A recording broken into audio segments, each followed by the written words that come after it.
Elaine Mercer had always taken comfort in numbers. Unlike people, they didn't lie, didn't shift their tone, or hide their intentions. Numbers were clean, predictable, safe. And as senior accountant for the boutique investment firm Renown & Company, she built her quiet life around them. But on a gray Thursday morning in March, the numbers betrayed her. It began with a single anomaly buried in an otherwise routine quarterly audit. An account ledger showing a $247,890 transfer to a consulting firm that didn't exist last quarter. Elaine frowned, tapping her pen against her glasses. Maybe a vendor update? A new partnership? Unlikely. She memorized every vendor name like they were family birthdays.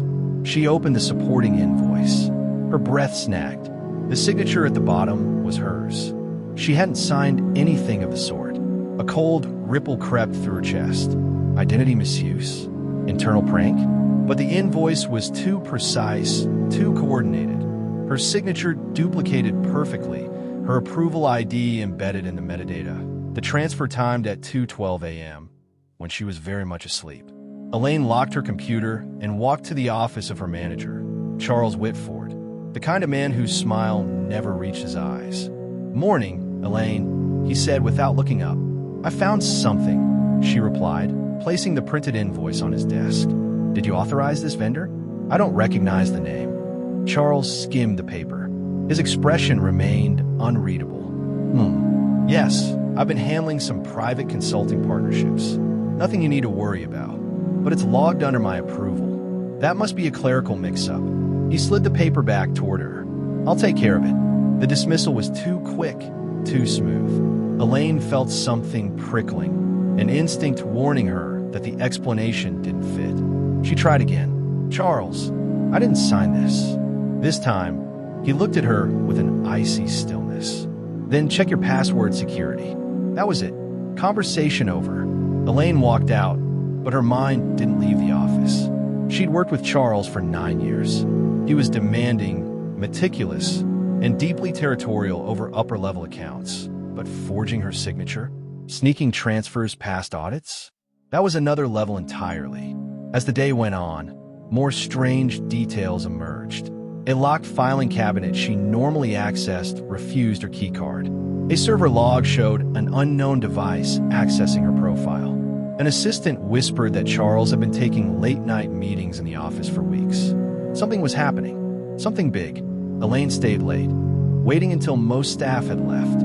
With the building quiet, she slipped into the server room and pulled up the transaction history. Her pulse thumped as she scrolled. Not one forged transaction. Not two. 17 transfers, each routed through a shell consulting firm. Total siphoned, $3.8 million. All signed by her. Her stomach plunged. If this went public, she'd be the obvious culprit. Her digital signature, her credentials, her workstation. The perfect scapegoat. Then came the sound that froze her hand on the mouse. A soft click. Footsteps behind her. Elaine jolted, turning. Charles stood in the doorway, one hand braced against the frame, the other holding his phone. His eyes were flat. "You shouldn't be in here." Elaine forced herself to breathe. "You forged my approvals." He exhaled, long and tired, as though she'd ruined his evening schedule. "Elaine, you're a brilliant accountant, but you've always been too curious. That money, where's it going?" "Somewhere safe," he said with a small shrug. "People far above your pay grade have plans. I'm simply doing my part. And framing me? That's the part you weren't supposed to notice." Elaine's mind raced. She needed proof, something outside the company's servers. Something he couldn't wipe. She realized his phone, still in his hand, was open to a message thread. If he destroyed that device, every thread of evidence could disappear. She used the one weapon she had, the truth. "You're not as careful as you think," she said. "I already downloaded the transaction logs to an external drive." This was a lie. She hadn't yet. Charles stiffened. Good. He believed her. And she added, "I left a copy at home. If anything happens to me, it goes straight to authorities." His jaw flexed. "You're bluffing." But she maintained steady eye contact. "Try me." For the first time, uncertainty flickered across his face. A hesitation. A crack. He stepped backward, slowly. "You'll come to work tomorrow," he murmured, "and we'll forget this conversation happened." Then he was gone. Elaine exhaled shakily, then immediately began copying every incriminating file she could find onto an encrypted drive.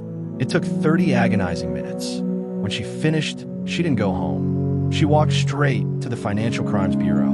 The next 48 hours moved like a storm. Investigators seized company servers. Agents raided Charles's home and discovered multiple offshore accounts in the shell firm's name. And the cherry on top, his phone logs tied him to several known financial fraud operatives.